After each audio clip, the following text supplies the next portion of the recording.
There are serial killers the world will never forget. Bundy, Dahmer, Gacy.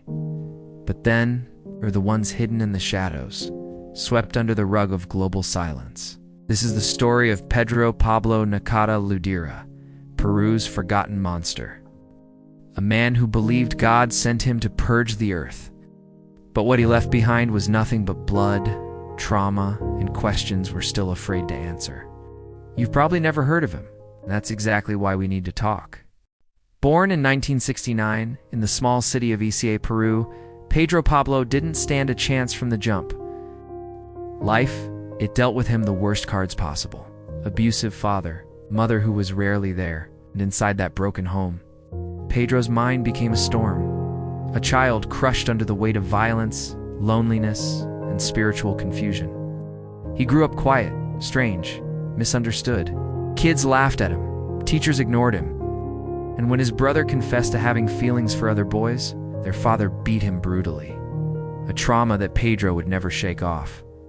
Years later, he'd say it was these early days that God spoke to him, telling him to cleanse the world of homosexuals, drug addicts, prostitutes, and sinners. But let's be real, that wasn't God. That was the broken voice of a man who never healed. Fast forward to 2005, Pedro's living in Chosica, a small district near Lima. He buys a 9mm pistol, the homemade silencer. He walks the streets at night, calm, silent, watching. His first victim, a sex worker, standing alone beneath a flickering street lamp. He doesn't say a word, just raises the gun. Pop, one shot to the head, she falls. No scream, no chance, just gone. That was the beginning. Over the next year, Pedro would go on a chilling spree of execution-style killings, claiming 25 to 30 lives, maybe more. He'd walk right up to people, say, "God forgive you," and pull the trigger, cold, precise. But in his mind, he wasn't a killer. He was a savior. Pedro wasn't just delusional.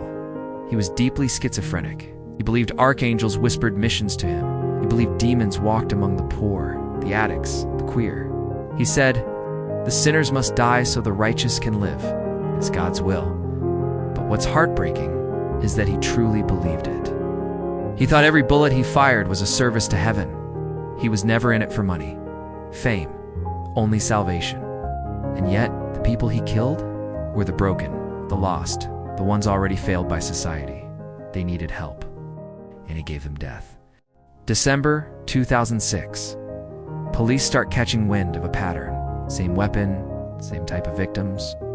And one night, during patrol, they spot a man acting strange. It's Pedro. He tries to flee. Gun in hand, he exchanges shots with police in a chaotic street standoff. But he's hit in the leg.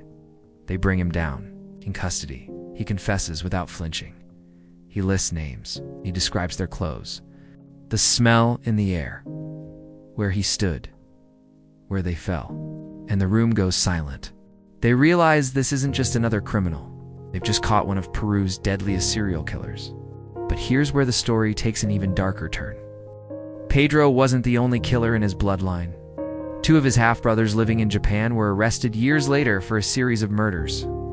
One of them, Pedro Nakada Ludeña, confessed to killing 4 women in Tokyo. How does one family produce 3 serial killers? Some say it's in the blood. Others say it's the trauma, the abuse, the chain of pain that nobody ever stopped.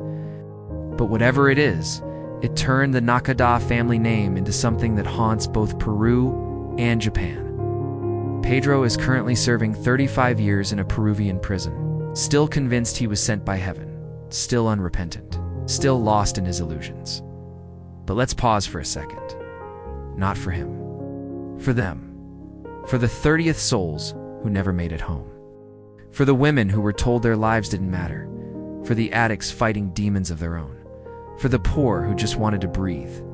Their names were never printed on global headlines. Their stories were barely told, but they mattered. They mattered then. They mattered now. We will not forget them. If stories like these matter to you, the untold, the buried, the raw truths behind evil, hit that like button, subscribe, and let's bring light to the darkest corners together.